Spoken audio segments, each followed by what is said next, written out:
Hi, this is Jackie Alberti of Glory Be Herbals, and I'm out in my garden again. I wanted to talk today about St. John's wort. And as you can see, I've got a nice big plant here in full flower. I want to get a close-up of the flowers here. This is one of the most amazing plants that I have growing in my yard. See the flowers? And I want to show you close up. This contains a substance called hypericum, or hypericin is the name of the compound. I'm trying to find a good flower. Here's a good one. I don't know how well you can see, but if you can see the little black dots there, that is the glands with the hypericin in it. And you can kind of rub it and see it turns your fingers purple. And when you take these flowers and infuse them in oil and sun for a couple of weeks, it will turn blood red. When you heat it in the sun, it makes the little glands burst open and it releases it into the oil. This plant, I think most people have probably heard of this because it is an excellent treatment for mild to moderate depression. But it has a lot of other uses too.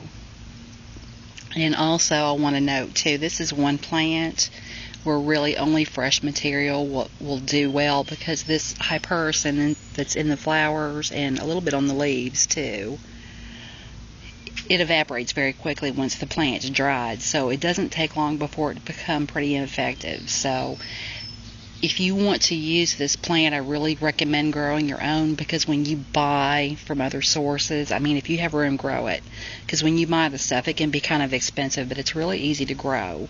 It's a drought-tolerant plant. In some areas of the country, it's actually a noxious weed, but we don't have a lot of this growing wild in Kentucky, so I actually raised this from seed. This is a cutting from a plant that I raised from seed a few years ago. It's got strong antiviral properties. Sometimes I'll take St. John's extract when I have a cold to help clear up my cold faster, along with echinacea to boost my immunity.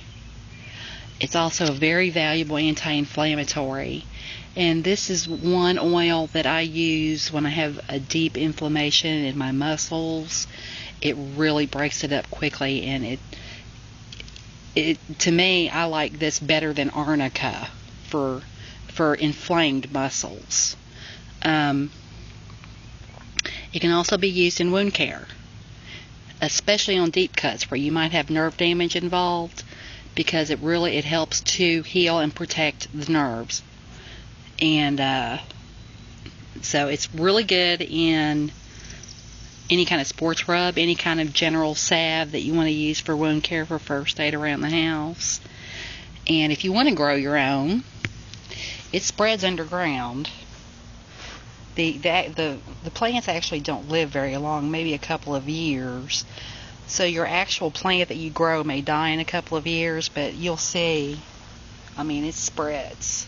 You're going to have other plants. So, I mean, if you get one, you need to have lots of room for it. But it grows easy. So if you want to make your own oil, sometimes I just come out with a canning jar like this, and I'll just pick the flowers and throw them straight in the jar. And the ones I really like to get are these big buds here that look like they're getting ready to open. I get as many of those as I can. You can throw in a little bit of leaf, it won't hurt, but if you have like way more leaves than flowers, your oil is not going to be very strong. And sometimes I'll just pull up like some of these flowers. I want to get as many of these big buds as I can. This one's not too bad. And like I say, if you're not sure if they're ready, you can just rub it between your fingers like that, and you see it leaves that little purple stain on your fingers. You know it's got the component you're looking for. This is a really good one. And then some say that you should let it dry overnight or for a few hours. I usually don't, unless it's been raining a lot. Like lately, we've had a lot of rain in Kentucky, but we've had like a lot of really intense heat too. So, but you know, when it's been raining a lot, and I'm not going to let the buds go to waste, I'll just fill up like a big bowl or something and let them sit out for a few hours. Let some of the extra moisture evaporate out of them. And then you're going to put it in a jar. You're going to top it off with olive oil and screw that top down really tight and leave it out in the sun. It takes about 2 to 4 weeks, and you see it's turning blood red. When it's blood red, it's done. You see the flowers in there really aren't very yellow anymore. Getting kind of old looking. This jar's about ready.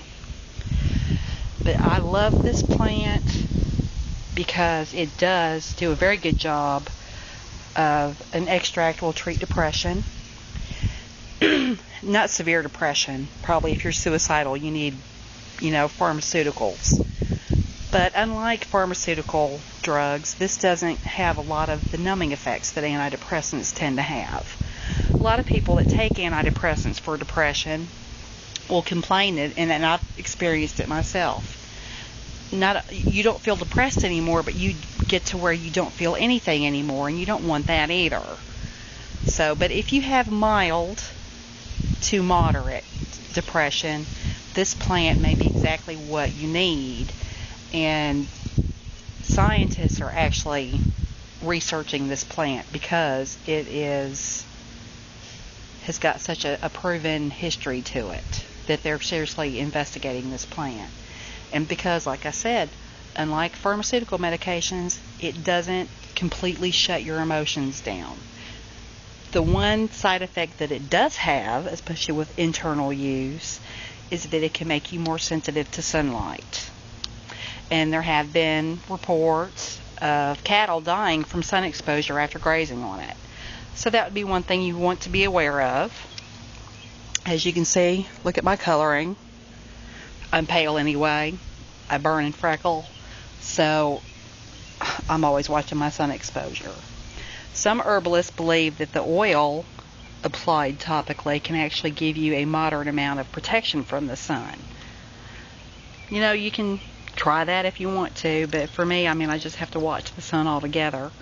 But this is a plant that is absolutely worth having in your garden if you have room for it, and everybody's got use for it because everybody needs a good salves for the first aid kit, or even the antiviral properties for a cold and flu season. You can leave a comment on my blog or on this video. You can always contact me in my stores if you have questions. And if you want to suggest any more uses for the plant too, you can leave those comments also. Thank you.